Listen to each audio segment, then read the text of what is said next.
अभिनेता जो हम मानते थे, उन्हें देश का हीरो मानते थे, ये सही में देश के विलन हैं कि हमारे बाबा योगी आदित्यनाथ ने उत्तर प्रदेश को बर्बाद कर दिया है। हमारा प्रधानमंत्री 15 उद्योगपतियों के नाम बिक चुका है, इसलिए किसानों को ताक पर रख के, किसानों को मौत के मुंह में रख के, किसानों की जमीन सब हड़पने के चक्कर में, 15 उद्योगपतियों को जमीन देने के चक्कर में आज किसानों की बात नहीं सुन रहा है। भारतीय जनता पार्टी का एक एक विधायक एक एक वोट के लिए तरस जाएगा। आने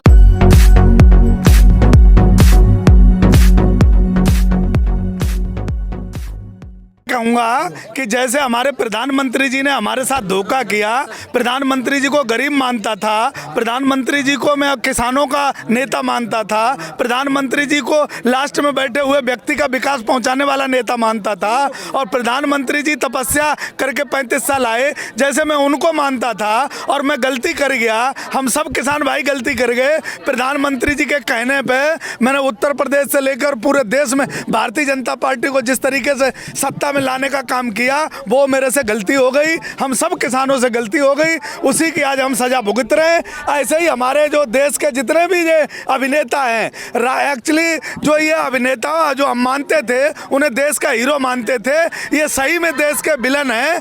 जो मिथुन दा है, ये अक्षय कुमार है, सन्नी देओल है, ये जितने भी लोग हैं, जितने भी सरकार के कदम चूमी कर रहे हैं, ये सब जो है देश में विलन का काम कर रहे हैं, अन्नदाता का हौसला डाउन का काम कर रहे हैं, अन्नदाता को गाली दे रहे हैं। ये मैं बिल्कुल इस बात को बर्दाश्त नहीं करेगा अन्नदाता।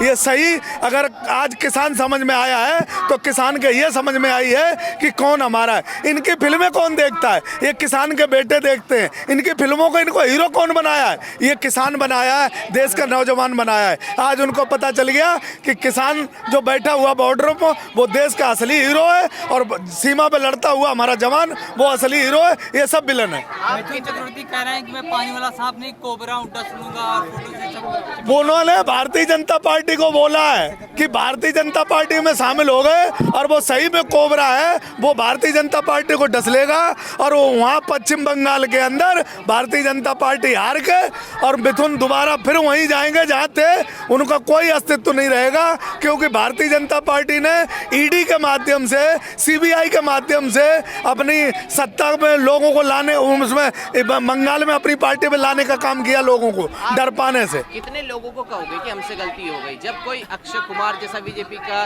प्रचार करता है, आप कहते हैं गलती हो गई, हमने स्टार बना दिया।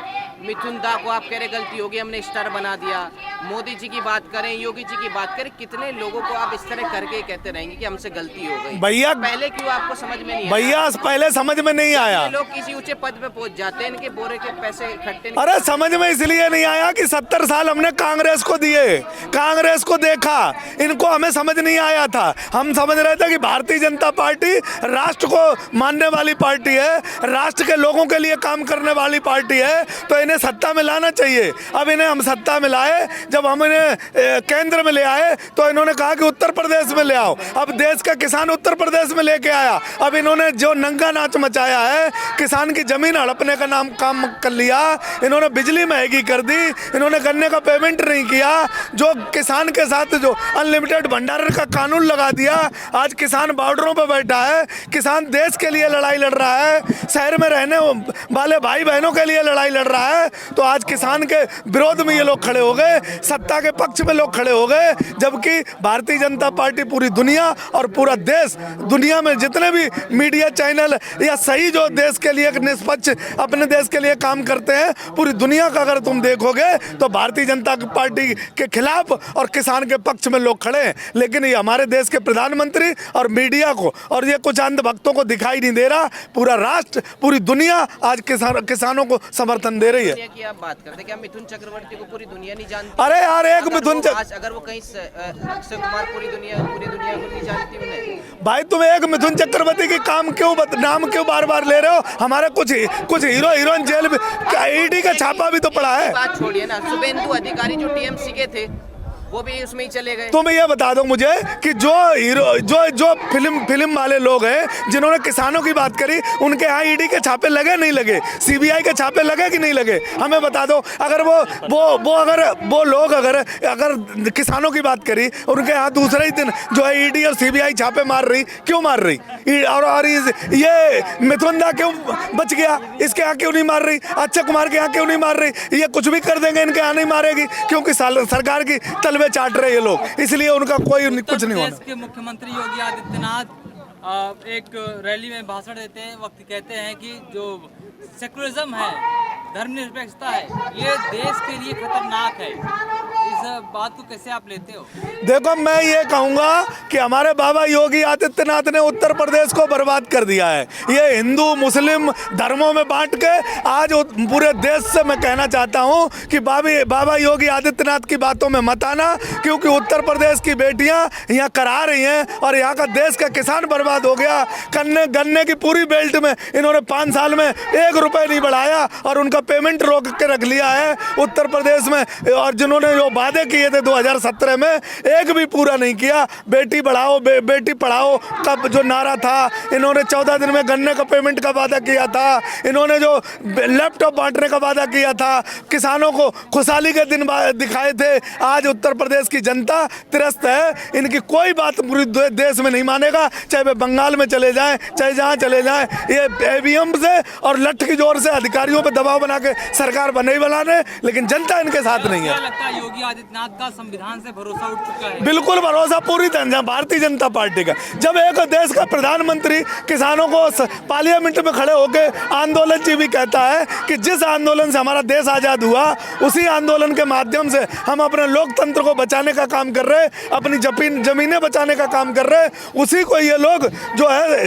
संविधान की मजाक उड़ाते हैं। तो इनका संविधान पर कोई भरोसा नहीं, इनका हिटलर शाही पर भरोसा है और ये देश का नौजवान और किसान समझ गया। आंदोलन को अनदेखा जो करा जा रहा है, आपको 105 दिन से भी ऊपर हो गए हैं बैठे बैठे, ये हिटलर शाही का ही नतीजा है क्या? बिल्कुल हिटलर शाही का नतीजा है। नहीं तो पहले बाबा टिकैत, महेंद्र टिकैत जब बोट क्लब पे गए थे तो उनके वहाँ 8 दिन के अंदर राजीव गांधी जी ने उनकी बात को सुनने का काम किया और 8 दिन के अंदर आंदोलन को खत्म करने का काम किया। आज हमारा प्रधानमंत्री 15 उद्योगपतियों के नाम बिक चुका है, इसलिए किसानों को ताक पर रख के, किसानों को मौत के मुंह में रख के, किसानों की जमीन सब हड़पने के चक्कर में, 15 उद्योगपतियों को जमीन देने के चक्कर में आज किसानों की बात नहीं सुन रहा है। किसानों को मार देना चाहता है, उसकी जमीन हड़प लेना चाहता है, किसान को बर्बाद कर देना चाहता है। इसलिए ये अब इनका संविधान पर भरोसा नहीं, इनका राष्ट्र पर भरोसा नहीं, इनका सिर्फ 15 उद्योगपतियों पर भरोसा है। मनोहर लाल खट्टर के आंखों में आज आंसू आ गए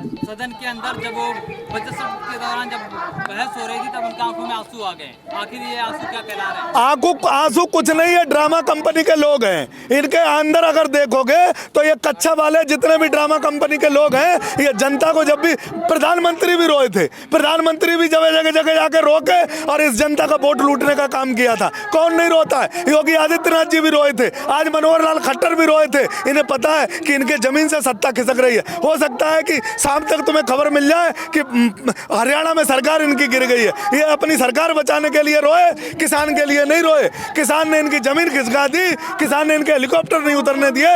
आने वाले समय में उत्तर प्रदेश में तुम्हें ये दिखाई देगा कि इनके हेलीकॉप्टर जमीन पर नहीं उतरेंगे, ये गांव में घुसने नहीं दिया जाएगा, इसलिए रो रहे हैं ये लोग। हरियाणा के अंदर बीजेपी सरकार खतरे में है, अविश्वास प्रस्ताव पारित। बिल्कुल खतरे में है, बिल्कुल। वहाँ के विधायकों का जमीर जाग चुका है और ये हरियाणा में सरकार गिरेगी, और अगर नहीं गिरेगी तो भारतीय जनता पार्टी का एक एक विधायक एक एक वोट के लिए तरस जाएगा आने वाले समय में। और उत्तर प्रदेश में भी ये होने वाला है। उत्तर प्रदेश के अंदर 325 विधायक देने का उत्तर प्रदेश की जनता ने काम किया था। आज वो 30 भी विधायक ले आए उत्तर प्रदेश में 2022 में, तो तुम देख लेना, क्योंकि जनता डंडे और झंडे के साथ अपने दरवाजों पर तैयार खड़ी है। कोई वोट मांगने जाएगा, वोट नहीं देगी इन्हें। बताइए आप, जब बीजेपी जीतने की बात करते तो आप कहते हैं ईवीएम करके घोटाला करके जीत जाएगी, लेकिन ये कैसे आपको पता है कि हारेगी? आपको कैसे पहले पता चल जाता है? कैसे पता चल जाता? इसलिए पता चल जाता है कि अगर इनको 25% वोट मिला तो ये 30% बना देते हैं, क्योंकि कई कोर्ट में केस चल रहे हैं, बदायूं को चल रहा है, कई जगह के कोर्ट में केस चल रहे हैं कि 8,000 वोट फालतू आए, 10,000 वोट फालतू आए, नहीं मानो तो कोर्ट से निकलवा लेना। कई जगह कोर्टों में केस चल रहे हैं कि जब मशीन पैक हुई तो वोट कुछ थे, जब खोला गया तो वोट कुछ थे, और जब रिजल्ट दिया गया तो वोट कुछ थे, तो उनमें डिफरेंस आया है कोर्ट में। इसलिए भारतीय जनता पार्टी ईवीएम का सहारा लेती है, और हम इसलिए कहते हैं कि अगर ये 25% जनता पे भरोसा रखते हैं तो अब की 5% भी जनता इन्हें वोट देने वाली नहीं है। ये 25% तक हम जाने ही नहीं देंगे इन्हें, तो ये कैसे ईवीएम में हैक कर लेंगे? कुछ नहीं कर सकते। भरोसा हमें जनता पे है, ईवीएम पे बिल्कुल भरोसा नहीं। और अगर ये देश को और राष्ट्र को, अगर लोकतंत्र को मानते हैं तो ये क्यों नहीं कराते चुनाव? करा ले। ये भी तो ईवीएम पे सवाल उठाते थे, अब चुनाव करा ले बैलेट पेपर पे। नहीं कराएंगे, क्योंकि इनका माई बाप, इनका ईवीएम है, ईवीएम के सहारे से ये बेईमानी कर लेते हैं। और पूरा का पूरा बिहार का रिजल्ट तो देखा होगा, इनने 15 से 20 तक विधायक अपने ईवीएम से और लट्ठी जोर से बनाए। ईवीएम के अलावा